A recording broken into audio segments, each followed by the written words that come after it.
I'm going to just list off 10 metrics. Greg is going to say what his thoughts and feelings are on them, and we're just going to run through them. So you ready to start, Greg? Let's go for it. Number 1, baseline start and finish variance. Definitely a metric. Probably the most important one, to be honest, because key stakeholders are going. You said you were going to be done in December. Is that still the case? Switch gears. Schedule Performance Index, SPI. This is earned value divided by planned value. I'm always a little nervous with earned value. I come from defense, and earned value is mandated on everything. But it's almost the case of... You think earned value is going to steal your wallet? What's got you shaking in your boots here? Critical path length index. So this is essentially a ratio of the float on the critical path compared to how much float there is at the end of the project to get to planned completion or handover. I actually really like... How about total float? Well, that's not a project KPI. That's not a project KPI, is it? Like, is this one of these little That's trick why questions? we're here at Beyond Deadlines. How about this one?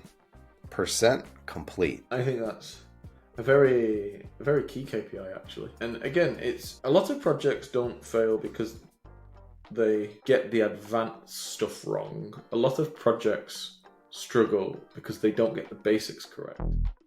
We've cruised through a couple of the classic metrics. Do you have anything in the bag that is non-standard that people can use on their projects? What do you got? What do you got in your metric toolkit? Yeah, I got 3 that I use that I've never seen anyone use, actually.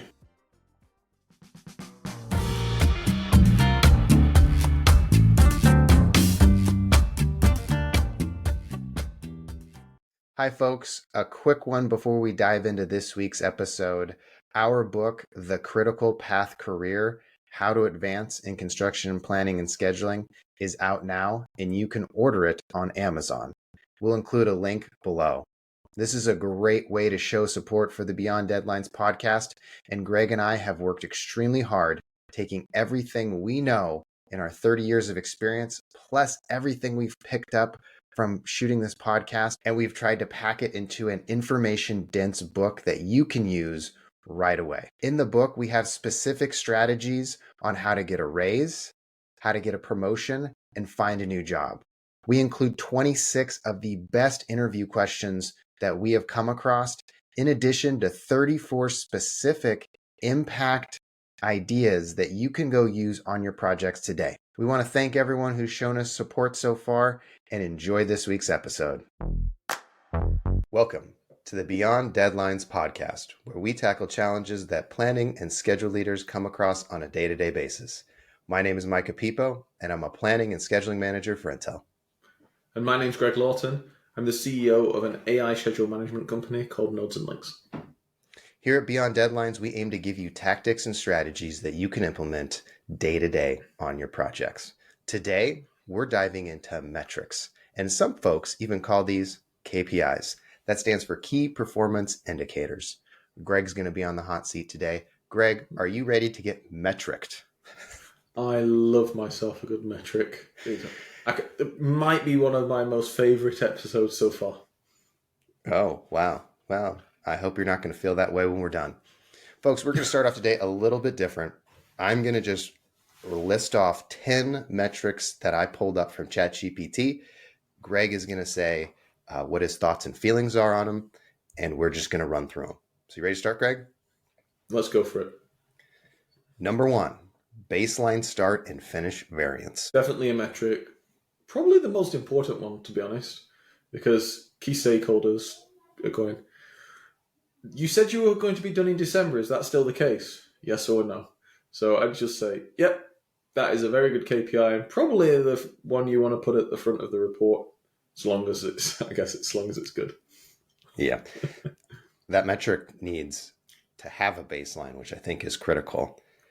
And then I think what you filter out and segregate is also important, because either you are taking those critical milestones, which I think you're referring to, and running that baseline variance off it, or you want to aggregate that schedule up and just show in certain sections, what are those baseline variances coming as an issue? The 83-page P6 report that just shows every variance to the baseline, probably not going to be too helpful. No, and actually, you've triggered a thought there. Like, it really depends on how projects are measuring progress. Like, I know some projects that simply use team productivity, where they don't really care about individual milestones. They just care about work being done productively. There's other projects that only care about singular milestones, like completion or power online or something like this. And there's others that care about multiple milestones. I think multiple milestones is a really interesting one. This KPI still holds true, but it's like, okay, well, if you have multiple milestones and you want a single key performance indicator, you would have to weight all of those milestones and then do a weighted variance. But even so, it's a KPI. I smell some maths. All right, let's switch gears. I love some maths. Schedule Performance Index, SPI. This is earned value divided by plan value.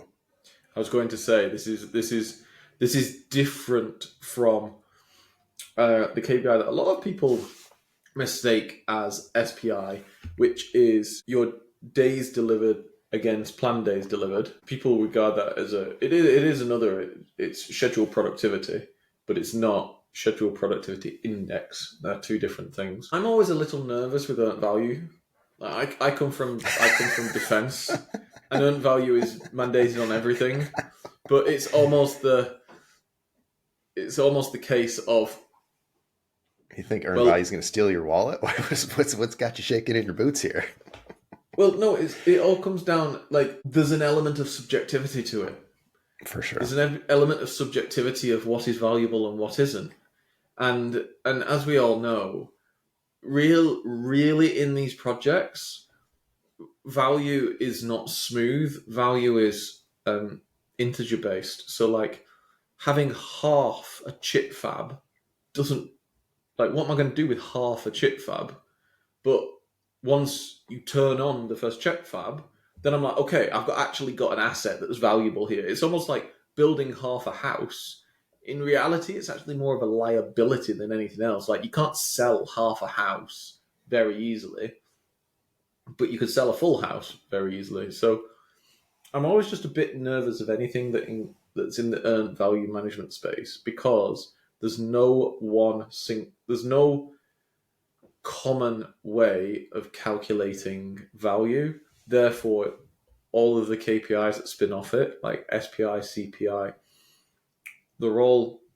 we like to think of them as much more accurate and resolute and precise. And actually, I'm like, well, actually, it's built on more opinion than something like a schedule productivity KPI. So it's definitely a KPI. And it's definitely valuable. I just always raise my eyebrow when I see it and think, who wrote the value calculation methodology report? I've seen over the last couple of years, people reinvent the definition strangely. Non-schedulers, non-people with background, they come in with some other sort of calculation, number of activities completed or something like that. And they call it SPI. And it's just the most confusing thing, because then people start saying it like it's SPI and it's not. It's always been really strange over the last couple of years where I think it's like the takeover of Power BI from reporting, and you can just sit there and type in whatever you want into the field. Yeah. Someone calls some sort of metric, oh, this is, schedule performance index. I'm like, nah, not quite. I would agree with you that earned value, to me, I'm always like, I got to do more research. I got to go figure out if they've now cost and resource loaded the schedule. Where did that come from? What do those values make up? When you see that, oftentimes they've just took $100 and they've just peanut butter spread it across, which doesn't really give you anything that's going to be very indicative of what's actually going on. Are they loading actuals back into the schedule? Then you start to increase maybe some of that validity on that metric. But if not, yeah, you're kind of sitting there with it's just more data. All right. Critical path length index. And that is total float plus remaining duration divided by remaining duration. If ChatGPT got that right, Crowd, you can double check us on that. Let us know. I'm not going to look it up right now. So let me know if that definition is actually correct. So this is essentially a ratio of the float on the critical path compared to how much float there is at the end of the project to get to, I don't know, plan completion or handover. I actually really like this KPI, but I don't. I also don't like. I really like it because it's a very good measure of momentum. You can trend this one, and you can very quickly see if you're heading in the right or wrong direction. It's the equivalent of the distance between your bumper and the car's bumper in front of you. Like if the car in front suddenly rams on their brakes, you can see, oh, I'm approaching real fast the back end of that car. If you have zero total float in your project, does this metric help at all? It seems to me like this is just, it's not going to help Well, out it a does lot. if you go. It does if you're accelerating or decelerating. It Hmm. depend. It depends if you're one is if you allow yourself to have a critical path with different than zero total float. But if your project's in flux, I don't see how you could without adding handlebar activity at the end called acceleration or deceleration. But I'll get on to why I don't like this one is because a lot of project managers don't understand it, which makes it more difficult to communicate with people. And actually, it's not about how it's calculated, it's about its name. A lot of project managers just understand float at the end of the program. So, whilst I would calculate it, I just call it that. It's buffer at end of program. And then you can see that going less or more. Yeah. I'm going to put this one up on the shelf. I've never really got it, utilized it, or understand it. But you know what? I'm open. Someone come find me and help me change my view on the CPLI. All right. Uh, I've actually heard this in an interview, but how about total float? Well, that's not a project KPI. That's not a project KPI, is it? Like, is this one of these Yeah, little that's trick why we're here at questions? Beyond Deadlines. I know. Maybe it is. Maybe it isn't. My vote would Okay, be it's not. It is not a. I mean, I guess you could technically consider almost anything a KPI and a metric and measuring the total float, just like we measured the variance.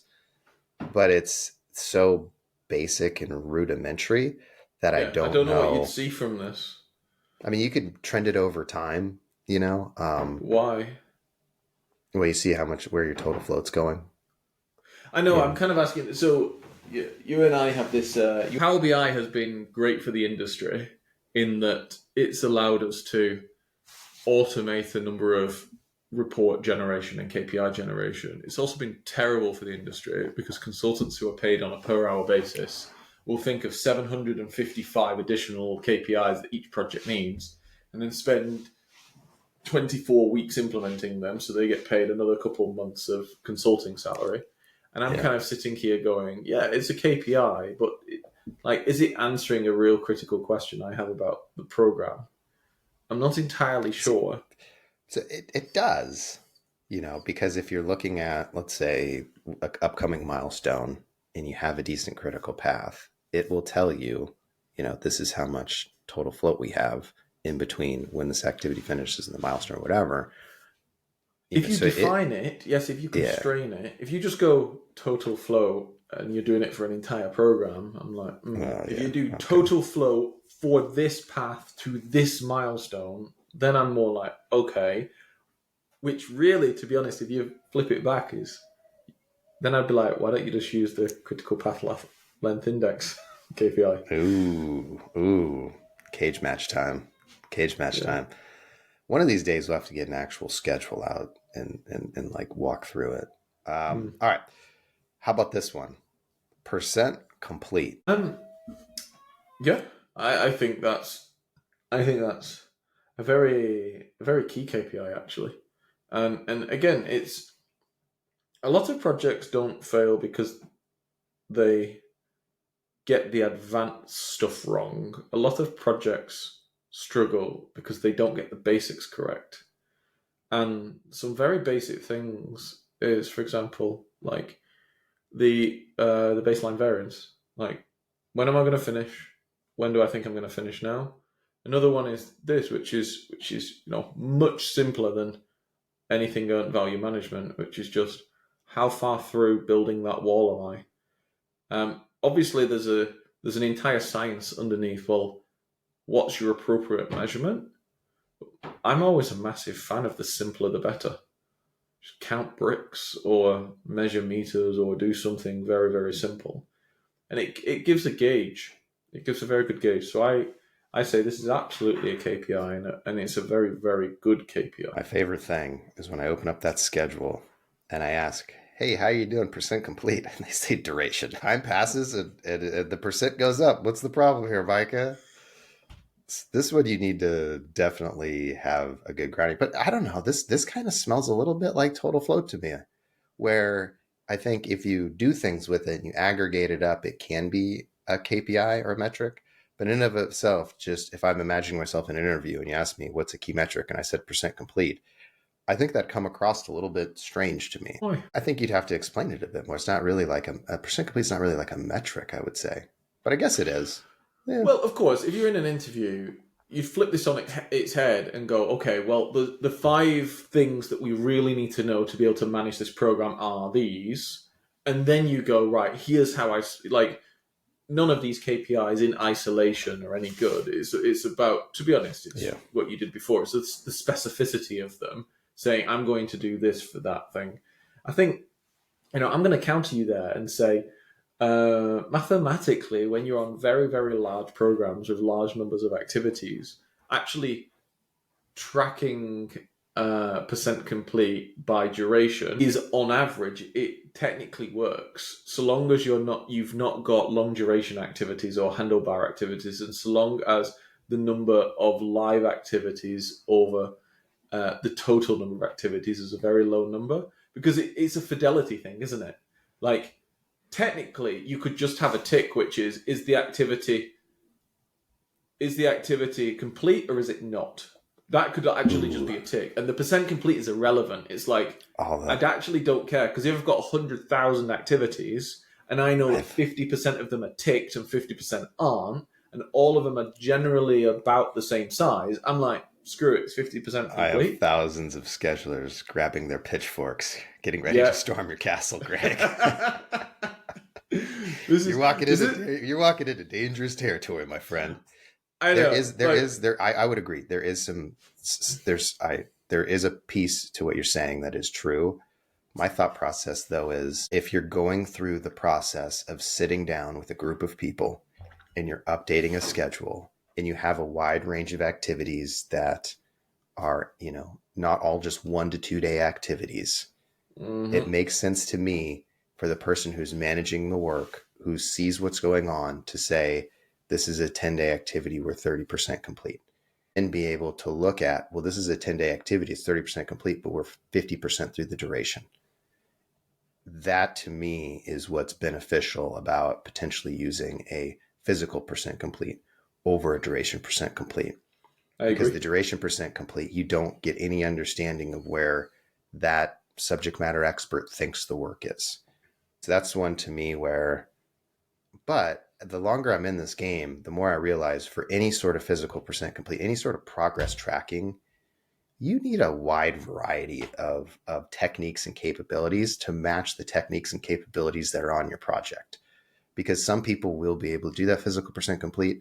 Some people will be able to do, resource tracking and EVM. And some people, the work isn't as important. And like you said, probably you can get away with doing a duration percent, and you don't have to worry about that operational overhead you're creating by implementing this massively bureaucratic system for every single person on a project, which now we have 2 bands of people with pitchforks going to be coming after us, Greg, once they hear that, because lots of people want to set up one system, Lord of the Rings style, to rule them all. That's a really key point, and I do know, like, this is the hill that a lot of people will die on. But actually, I'm just going to pull back and say here, there's a number of philosophies, and as you and I have been on hundreds of projects around the world, different people have different philosophies.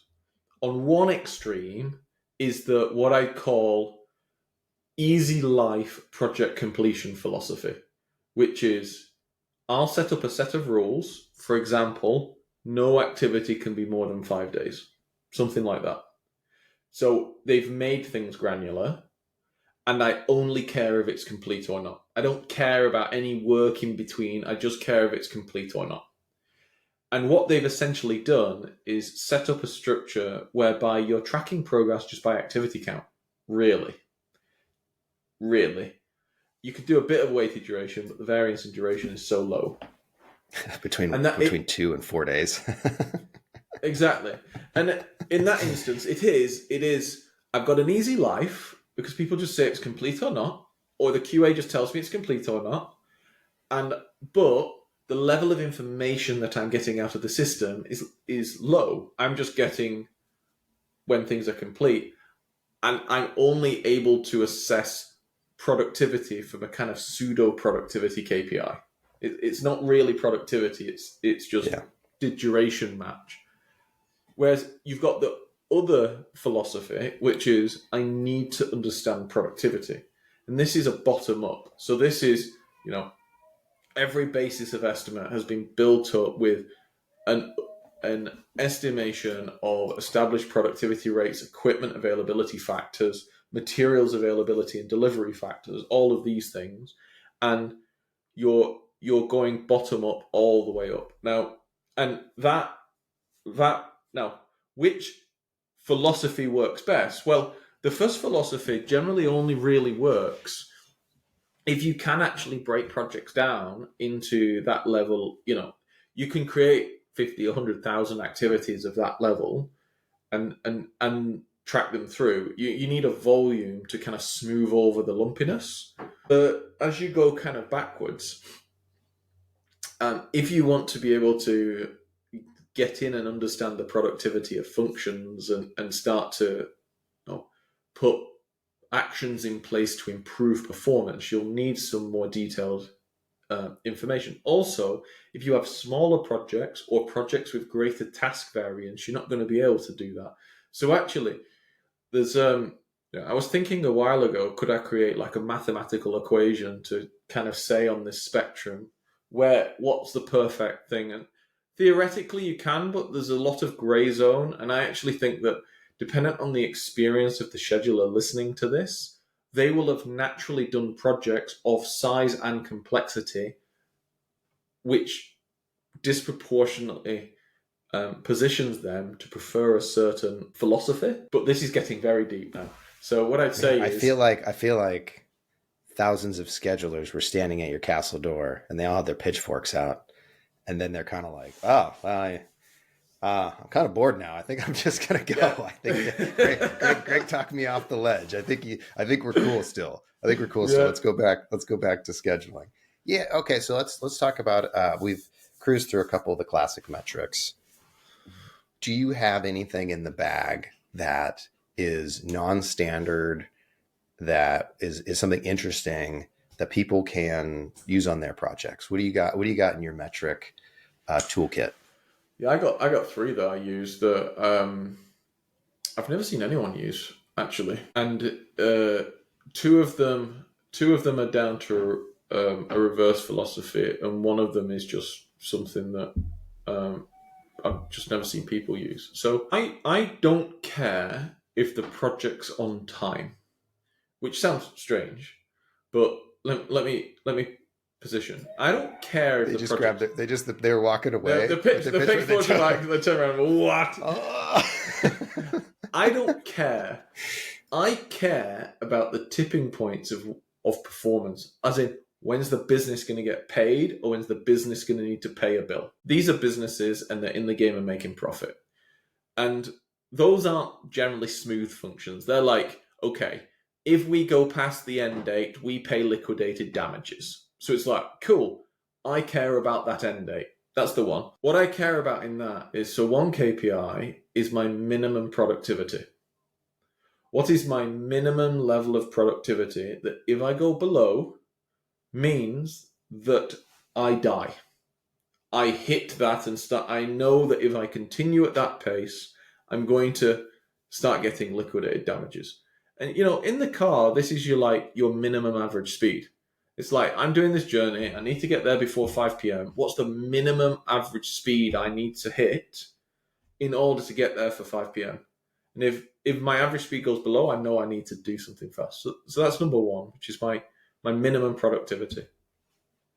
My second one is the equal, but for variance. What's the maximum variance I can have in my predictability? And variance being, for example, a standard deviation. So it's like, if I said something was going to take 5 days and one took 10 and one took 2, that's a massive range compared to one took 6 and one took 4.